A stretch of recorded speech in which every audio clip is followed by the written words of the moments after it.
ಇದು ಇವತ್ತಿನ ವಿಜಯ times trending news.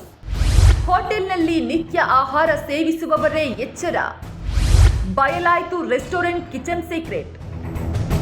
ಅವಧಿ ಮೀರಿರೋ ಚಿಕನ್, ಎಕ್ಸ್ಪೈರ್ ಆಗಿ ಕೊಳೆತಿರೋ ಅಣಬೆ, ಸೀಗಡಿ ಪೇಸ್ಟ್, ಬಿರಿಯಾನಿ ಫ್ಲೇವರ್, ಲೇಬಲ್ ಇಲ್ಲದ ನೂಡಲ್ಸ್, ರಾಶಿ ಜಿರಳೆಗಳು. ನಾವ್ಯಾವುದೋ ಹೋಟೆಲ್ ಮೆನು ಹೇಳ್ತಾ ಇಲ್ಲ, ಬದಲಾಗಿ ಇದು ರೆಸ್ಟೋರೆಂಟ್ ಕಿಚನ್ನಲ್ಲಿ ಬಯಲಾದ ಸೀಕ್ರೆಟ್.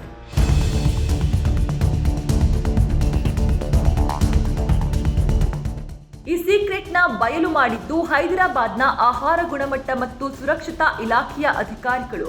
ಇವರು ಕೆಲವು ರೆಸ್ಟೋರೆಂಟ್ ಹಾಗೂ ಬೇಕರಿ ಒಳಗೆ ನುಗ್ಗಿ ಅಲ್ಲಿನ ಕರ್ಮಕಾಂಡವನ್ನ ಬಯಲಿಗೆಳೆದಿದ್ದಾರೆ. ಕೊಳೆತ ಚಿಕನ್ ಪತ್ತೆ.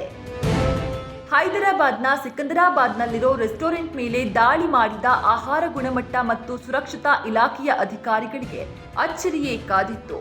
ಯಾಕಂದ್ರೆ ಆ ರೆಸ್ಟೋರೆಂಟ್ನಲ್ಲಿ ಫ್ರೆಶ್ ಐಟಂಗಳೇ ಇರಲಿಲ್ಲ. ಎಲ್ಲವೂ ಅವಧಿ ಮೀರಿದ ಗಬ್ಬು ನಾರುತ್ತಿದ್ದ ವಸ್ತುಗಳೇ ಇದ್ದವು. ಕೋಳಿ ಪೀಸ್ಗಳು, ಲೆಗ್ ಪೀಸ್ಗಳು ವಾಸನೆ ಬರ್ತಾ ಇದ್ವು. ರೆಸ್ಟೋರೆಂಟ್ನಲ್ಲಿ ಸ್ವಚ್ಛತೆಯೇ ಮಾಯ. ಇನ್ನು ರೆಸ್ಟೋರೆಂಟ್ನಲ್ಲಿ ಸ್ವಚ್ಛತೆಗೆ ಅರ್ಥವೇ ಗೊತ್ತಿಲ್ಲದಂತೆ ಇತ್ತು. ರೆಫ್ರಿಜರೇಟರ್ ಕೊಳಕಾಗಿ ವಾಸನೆ ಬರ್ತಾ ಇತ್ತು. ಅಡುಗೆ ಮನೆಯಲ್ಲಿ ಅಲ್ಲಲ್ಲೇ ತ್ಯಾಜ್ಯಗಳನ್ನ ಬಿಸಾಡಿದ್ರು. ಇನ್ನು ಅಡುಗೆ ಮಾಡುವವರು ಕ್ಯಾಪ್, ಗ್ಲೌಸ್ ಧರಿಸೋದು ಬಿಡಿ, ಅವರ ಬಟ್ಟೆ ಕೈಕಾಲುಗಳು ಕೂಡ ಥೂ ಗಲೀಜನ್ನುವಂತಿತ್ತು.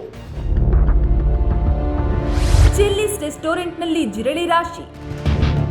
ಆಹಾರ ಗುಣಮಟ್ಟ ಮತ್ತು ಸುರಕ್ಷತಾ ಇಲಾಖೆಯ ಅಧಿಕಾರಿಗಳು ಬೇಗಂಪೇಟೆಯ ವಿವಿಧ ಹೋಟೆಲ್ ಹಾಗೂ ಬೇಕರಿಗೆ ಭೇಟಿ ನೀಡಿ ಪರಿಶೀಲನೆ ನಡೆಸಿದ್ರು. ಅದರಲ್ಲಿ ಪ್ಯಾರಡೈಸ್ ಸರ್ಕಲ್ನಲ್ಲಿರುವ ಚಿಲ್ಲಿಸ್ ರೆಸ್ಟೋರೆಂಟ್ ಅಂತೂ ವಿಚಿತ್ರವಾಗಿತ್ತು. ಈ ಚಿಲ್ಲಿಸ್ ರೆಸ್ಟೋರೆಂಟ್ನಲ್ಲಿ ಜಿರಳೆಗಳ ರಾಶಿಯೇ ತುಂಬಿಕೊಂಡಿತ್ತು.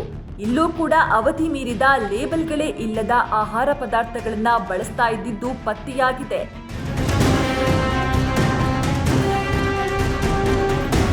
ಬೇಕರಿಯಲ್ಲೂ ಇದೇ ಕತೆ. ಇನ್ನು ಸಿಕಂದರಾಬಾದ್ನ ಎಂಜಿ ರಸ್ತೆಯಲ್ಲಿರುವ ಬೇಕರಿಗಳನ್ನ ಆಹಾರ ಗುಣಮಟ್ಟ ಮತ್ತು ಸುರಕ್ಷತಾ ಇಲಾಖೆಯ ಅಧಿಕಾರಿಗಳು ಪರಿಶೀಲನೆ ಮಾಡಿದ್ರು.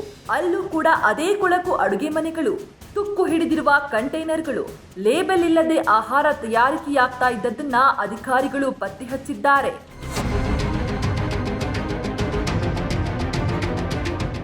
ಇವು ಸ್ಯಾಂಪಲ್ಗಳಷ್ಟೇ.